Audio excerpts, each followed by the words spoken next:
I had just finished my morning run, 4 miles, same route I've done every Tuesday and Thursday for the past 11 years, when my son called to tell me I was being selfish. I was 64 years old. I'd spent 31 years as a structural engineer, helped build 3 highway bridges in Ohio, put 2 kids through college debt-free, and buried my wife 18 months before that phone call. And according to my son, I was selfish because I wouldn't let my daughter-in-law's parents move into my house. Let me back up. My name is Edward Marsh. I live in a 4-bedroom colonial in Westerville, Ohio, the same house I bought with my wife Patricia in 1998. We raised our son Marcus and our daughter Renee in that house. We hosted every Thanksgiving, every 4th of July. Patricia planted rose bushes along the back fence that still bloom every June like she never left. When Patricia died, pancreatic cancer. 11 weeks from diagnosis to the end, I didn't sell the house. Everyone said I should. Too big for one person, they said. Too many memories. My sister flew in from Phoenix and spent a whole weekend gently suggesting I look at condos downtown. I thanked her and stayed put. I kept the house because it was mine. Because I'd earned it. Because at 64, after everything I'd given to everyone my entire life, I had the right to sit in my own kitchen and drink my coffee and look out at Patricia's roses without having to explain myself to a single soul. That right lasted exactly 18 months. My son Marcus is 37. Good kid, mostly. He works in logistics for a medical supply company. His wife Brianna is 34. She's not a bad person. I want to be fair about that, even now. But she and her mother have a relationship I've never fully understood, not close in the warm, healthy way, more like 2 people who have agreed to need each other so deeply that everyone around them has to accommodate it.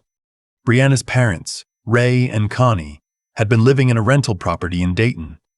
Ray had retired early, at 58, which I personally think was premature, but that's not my business. Connie had never worked full-time. Ray's pension was modest. Their lease was up in March. I found out about the plan in January at Marcus and Brianna's house over dinner. It wasn't even framed as a question at first. Marcus said, "Dad, we've been thinking about the space situation with Connie and Ray." And then Brianna said, "Your house has 4 bedrooms and it's just you." And there was a pause where I think they expected me to connect the dots and simply agree. I set down my fork. I said, "I'm not doing that." The temperature in the room changed immediately. "Dad, they have nowhere to go," Marcus said. "They have a lot of options," I said. "There are good assisted living communities in the area. There are senior apartments. There are smaller rentals. Those cost money they don't have. That's a problem between them and their finances, not between them and my house." Brianna looked at her plate. Marcus looked at me with an expression I hadn't seen since he was a teenager. That particular combination of disappointment and anger that children use when they believe their parents owe them something. I drove home that night and stood in my kitchen for a long time. I wasn't angry. I was something else. A little sad, maybe. A little tired. And underneath that, something harder. A certainty that this was not over. A certainty that this was not over. I was right. Over the next 6 weeks, I got the full campaign. Marcus called twice a week. Brianna sent me a text about Ray's blood pressure medication, as if his health were somehow my responsibility. My daughter Renee, who lives in Seattle and had no stake in any of this, called me once to say she'd heard I was being difficult. And I had to explain to her, calmly, that being difficult and having a boundary are 2 entirely different things. In early February, Marcus invited me to dinner again. Just the 2 of us this time, at a restaurant near his office. I thought maybe we were going to talk like adults. I drove there ready to listen, ready to have an honest conversation. He brought Brianna. I didn't make a scene. I ordered the salmon. I drank 1 glass of Cabernet, and I listened while they told me that Ray had been diagnosed with early-stage diabetes, that Connie's anxiety had been getting worse, that the rental market in central Ohio had gotten brutal, and that the guest rooms in my house were just sitting there. "Dad," Marcus said, leaning forward, "you have more space than you need. You're 64 years old, and you're alone in a 4-bedroom house. Doesn't that bother you?" "No," I said. "It doesn't." "It bothers us," Brianna said quietly. "I understand that," I said. "But this is my home, my decision." Patricia would have wanted. I put my hand up. Don't. There was a silence. Brianna looked at Marcus. He looked at me. You're being selfish, he said. Not loud, not explosive, just flat and certain, the way people say things when they've already decided they're right and they're waiting for you to catch up. I paid for dinner, all three of us. I drove home, poured myself a small bourbon, and sat in the living room until almost midnight. Then I picked up my phone and called my attorney. His name is Paul Weston. I've used him for estate planning since 2009. He'd helped me update my will after Patricia died, helped me set up the trust. I'd known him long enough that when I called him at 11:30 on a Thursday night, he didn't seem particularly surprised. I told him what was happening. He listened without interrupting. When I finished, he said, "Edward, let me ask you something. Have they mentioned anything about financial power of attorney?" I said no. He said, "Has anyone suggested you might need help managing your affairs?" I thought about it. Marcus had made a comment at Christmas, offhand I'd thought at the time, about how complex it must be to manage the house and the investments alone. I hadn't thought much of it then. Paul said, "I'm not saying anything is definitely happening, but I want you to do something for me. I want you to check your accounts, all of them. Check the login activity, check whether any authorized users have been added, check whether any beneficiary designations have been changed." I said I would. He said, "And Edward, if this situation escalates, I want you to document everything. Dates, what was said, who was present." I started a notes file on my phone that night. March came. Brianna's parents' lease ended. They moved into a short-term rental in Reynoldsburg, which I know because Marcus told me in a tone of voice designed to make me feel like I'd caused a natural disaster. I checked my investment accounts and found nothing changed. No new authorized users. Login history clean. I felt slightly paranoid for having looked. I stopped feeling paranoid in April.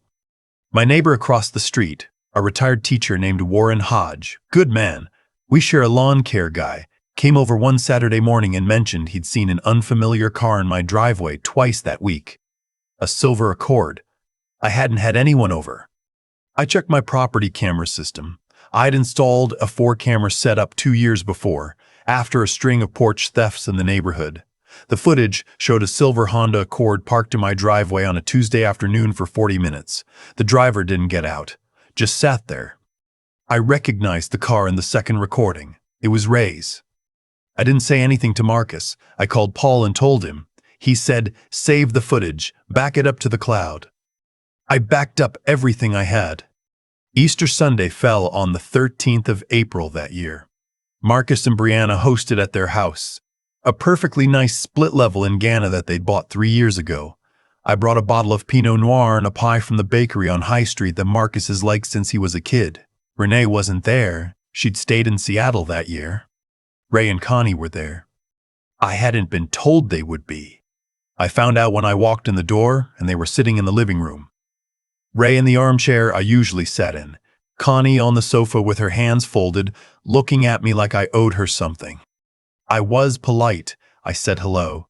I sat down in the remaining chair. We had appetizers. The conversation was careful and surface level, the way conversations are when everyone in the room knows a fight is waiting somewhere under the table. Dinner went reasonably well until dessert. Brianna had made a coffee cake and had set out coffee and decaf. We were all seated at the dining room table. Marcus poured wine. Connie mentioned, for what I later counted was the 3rd time that evening, that their short-term rental was costing them almost $2,000 a month. Ray said, "It just doesn't make sense, Ed. You've got all that space just going unused."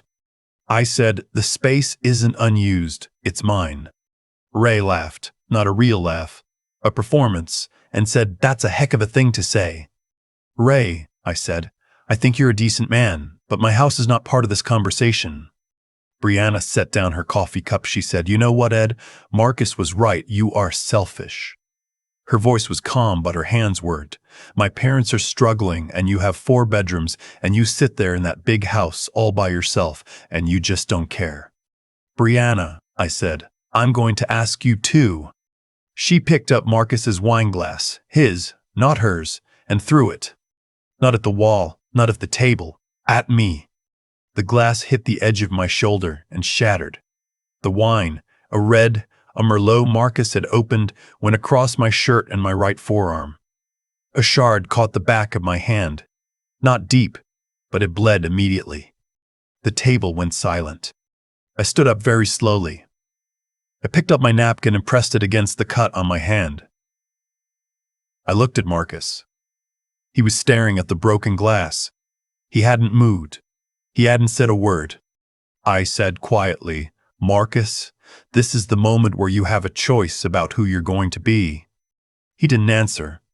I put on my coat. I took my keys off the hook by the door. I walked outside. I sat in my car in their driveway for about 30 seconds. Then I opened my phone and sent Paul a text. 3 words, Phase 1 complete. He'd told me, back in February, that what we were doing was building a record, that if anything physical ever happened, that would be Phase 1 complete. Meaning, now we move. I drove myself to the urgent care on Morse Road. The cut on my hand needed 2 stitches. The intake nurse asked how it happened, and I said, "A wine glass was thrown at me at a family dinner." She looked at me for a moment and then asked if I was safe. I said yes, and that I was handling it. Paul called me in the car on the way home. He'd already started drafting the incident documentation. He asked me to return to the house before I came home to see if the glass had been cleaned up, because if it had, that was evidence of consciousness of guilt. I told him I wasn't going back there tonight. He said, "That's fine. Did anyone else witness it?" Ray and Connie had witnessed it. I told Paul that. He was quiet for a moment and then said, "Of course they did." I got home around 9. I changed my shirt. I sat down with my laptop and logged into all 4 security cameras and exported the full backlog, everything from the past 60 days, including Ray's 2 visits to my driveway.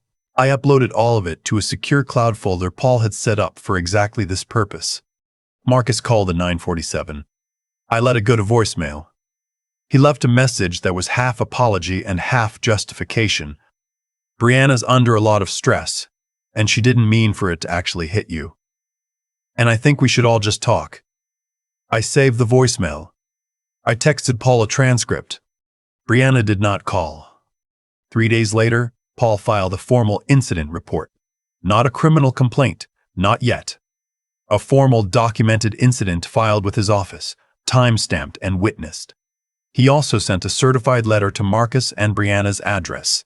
I don't know everything it said. What he told me it said was, "Any further contact regarding my property, my living situation, my finances, or my personal decisions would be considered harassment, and any further physical contact of any kind would result in immediate legal action." I know Marcus received it because he called me 4 times that day. I answered the 4th call. He said, "Dad, was that necessary?" I said, "The 2 stitches on my hand say yes." He was quiet for a long time. Then he said, "Brianna is really sorry." "I know you believe that," I said. "She wants to apologize. When she's ready to do that in writing and mean it, I'll hear it. Until then, Marcus, I need you to understand something." I paused. I wanted to get this right. I love you. You are my son, and that does not change. But I am not going to be managed or pressured or physically endangered in order to solve a housing problem that has nothing to do with me. I am 64 years old. I ran 4 miles this morning. I manage my own finances. I maintain my own home. I am not declining. I am not confused. And I'm not going to pretend that what happened was acceptable because it's inconvenient to hold your wife accountable.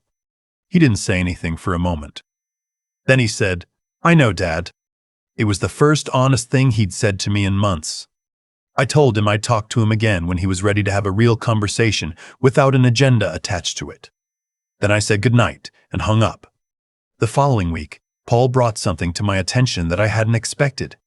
While reviewing the documentation for the incident report, he cross-referenced the dates of Ray's driveway visits against something else, a data point I'd almost forgotten about.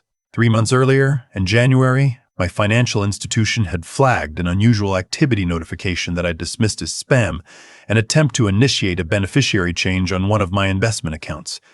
The attempt had failed because it required a phone verification I hadn't authorized. I'd assumed it was a phishing attempt from outside. Paul didn't think it was from outside. The IP address associated with the attempt, which my bank's fraud department provided after Paul submitted a formal legal inquiry, was registered to an internet service account in Dayton, Ohio, Ray and Connie's former address. I sat in Paul's office on a Thursday afternoon and looked at the printout he placed on the desk in front of me. I am not a man who uses dramatic language. I have designed load-bearing structures for a living. I think in tolerances and margins and what happens when something fails. Sitting in that office, looking at that address, I thought about all the times I had been told I was being paranoid, difficult, selfish. Paul said, "We don't know who made the attempt. We know the IP. That's enough to escalate if you want to escalate." I said I wanted to escalate. He filed a fraud report with my financial institution and a separate report with the Franklin County Sheriff's Office. Not an arrest. Not yet. A formal report. A record that exists. Ray and Connie moved out of their short-term rental in Reynoldsburg in May. I don't know where they went. Brianna called me once in late April and left a voicemail that was a real apology. Stilted and uncomfortable, the way real apologies usually are. Not the smooth, performed kind. She said she'd been under more pressure than she'd admitted, that she'd taken it out on me in a way that was wrong, and that she was sorry for the glass. I appreciated that. I genuinely did. Marcus came over in May. Just him. No agenda I could detect. He sat at my kitchen table and drank coffee, and we talked for almost 2 hours. About Patricia, about the house, about what his childhood had actually been like versus the version he'd apparently been carrying around. At one point he said, "I think I let Brianna convince me you were something you weren't." I said, "What do you think I am?" He said, "My dad, that's enough. I'm not telling you this story because I want sympathy. I'm telling you because I think a lot of people in my position, people who are older, people who've spent a lifetime giving, people who've earned the right to live their own lives on their own terms, are quietly being pressured into decisions that aren't theirs to make. It happens gradually. It happens inside families where the love is real and so is the manipulation, and sometimes it's hard to tell which is which until someone throws a wine glass. I still live in my house. Patricia's roses bloomed again this June, right on schedule, the way they always do. I had Warren Hodge over for the 4th of July. We sat on the back porch and watched the neighborhood fireworks above the tree line, and I grilled brats, and I didn't explain myself to anyone. I ran 4 miles on Tuesday. I'll run 4 miles again on Thursday. I am 64 years old. I am not over the hill. I am not declining. I am not confused. And my house is still mine. Set your boundaries early, before someone else decides where they are for you. Have the hard conversations while you still have the leverage to have them calmly. And if someone in your life is quietly, steadily trying to convince you that your needs don't matter, pay attention to that. Document it, and find yourself a good attorney. The thing nobody tells you about being pushed too far is how quiet it actually feels in the moment. When Brianna threw that glass, the room didn't erupt. It went silent, and I remember thinking, even while pressing that napkin against my hand, that the silence made more sense than any noise could have. I've thought a lot about what happened. Not just that Easter Sunday, but the whole arc of it. The months of pressure that led to that dining room table. And what I keep coming back to is this. Every consequence in that story grew directly out of a choice somebody made. Ray sitting in my driveway, watching a house he had no claim to. Marcus letting weeks of Brianna's frustration build without once saying, "That's enough." Brianna picking up that glass. Those weren't accidents. They were the end of a chain that started the moment someone decided that my no didn't have to be respected. And my choices had consequences too. Calling Paul in February instead of waiting to see what happened. Starting that notes file. Checking the login history on my accounts. Saving the camera footage. Every one of those felt small at the time. Almost paranoid. Almost excessive. But actions have weight even when you can't feel it yet. The record I built quietly over those months was the only reason I had any footing when things finally broke open. I think about what it took to stay steady through all of it. Not just practically, the attorney, the documentation, But inside, there's a kind of integrity that gets tested when people you love are the ones doing the pressuring. It would have been easy to cave. They would have felt, on the surface, like kindness. But caving wouldn't have been kindness. It would have been a lie, a slow agreement to become someone smaller than I actually was, to pretend that my needs didn't count because I'd reached a certain age. Staying honest with myself and with Marcus was the hardest part, not the glass, not the stitches. The hardest part was looking my son in the eye and saying, I see exactly what's happening here, and I'm not going to pretend otherwise to make this easier for you. That kind of honesty takes something out of you, but it also builds something, a foundation that holds. And then there's the part that doesn't get talked about enough, which is simply the willingness to endure the discomfort of standing your ground. Nobody applauds you for it. There's no moment where someone hands you a certificate for refusing to be diminished. You just wake up the next morning in your own house, make your own coffee, and go run your 4 miles. That's the whole reward. And I mean that without irony. That quiet, ordinary morning on the other side of having held your line is worth more than most people realize until they've almost lost it. Marcus came around. Not because I forced him to, but because I gave him enough space and enough honesty that he could find his way there himself. That mattered to me. I didn't want to win at the cost of losing my son. I wanted to be someone worth coming back to. Patricia's roses are blooming again. I still have 4 miles in me every Tuesday and Thursday, and the house is still mine.